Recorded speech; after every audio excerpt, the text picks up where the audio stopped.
Hello students, আজকে তোমাদের জন্য ক্লাস 7 এর প্রশ্নবিচিত্র 2024 এর হ্যালো স্টুডেন্টস আজকে তোমাদের জন্য ক্লাস 7 এর প্রশ্নবিচিত্র হ্যালো স্টুডেন্টস আজকে তোমাদের জন্য ক্লাস 7 এর প্রশ্নবিচিত্র 2024 এর ম্যাথমেটিক্সের মডেল কোশ্চেন পেপার 20 আলোচনা করছি। এটা Taki house government sponsor girls high স্কুলের প্রশ্ন। প্রথমে দেখো একের দাগ নিচের প্রশ্নগুলির নির্দেশ মতো উত্তর দাও। একের কোশ্চেন, মিশ্র অনুপাত নির্ণয় করতে বলেছে, চলো দেখে নেব। দেখো মিশ্র অনুপাত নির্ণয় করতে গেলে কি করতে হতো, পুরো পদগুলোর গুণফল ইজ টু উত্তর পদগুলোর গুণফল। তাহলে পুরো পদে 3-এর 5 আছে, গণিত দিয়ে 5-এর 6 আছে, গণিত দিয়ে 4 আছে, ইজ টু দিলাম 2, 3 আর 5।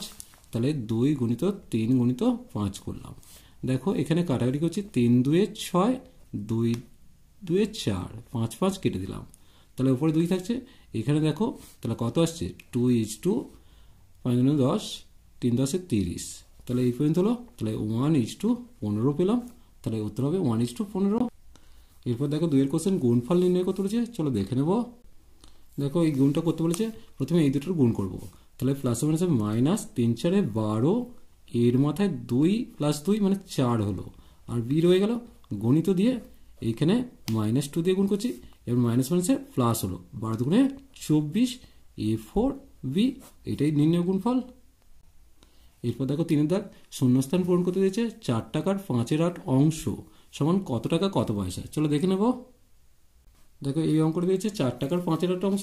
4 টাকা মানে কত লিখবো, 400 পয়সা করে নিচ্ছি। তাহলে 400 পয়সা গণিত 5-এর 8। এখন 8 দিয়ে 400 কেটলে কত হয়, 50 পাচ্ছি।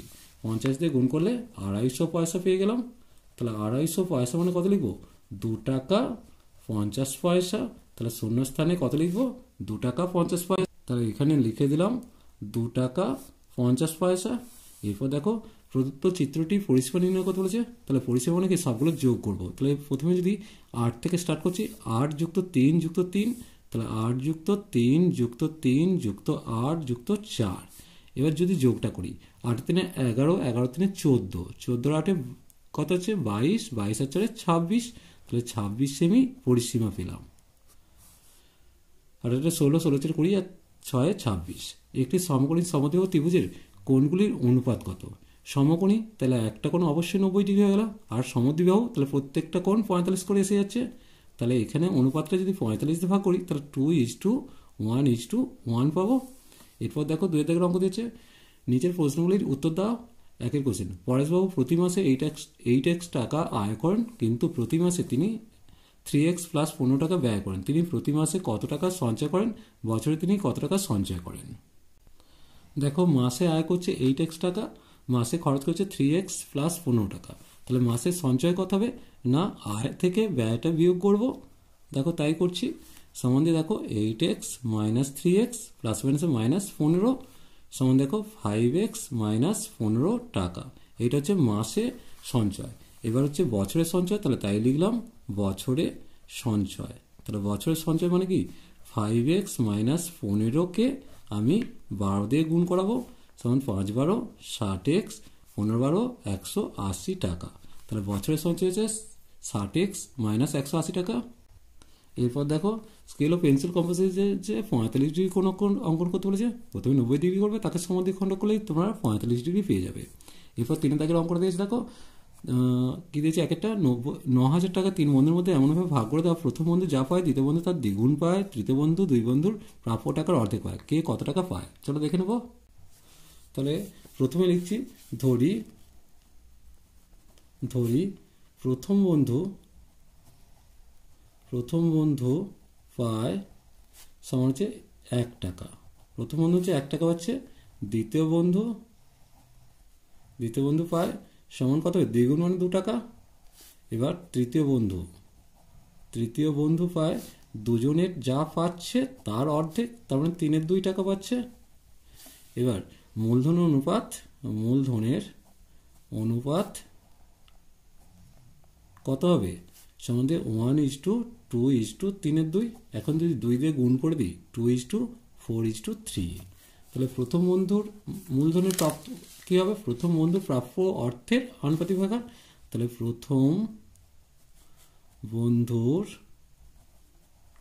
প্রাপ্য অর্থের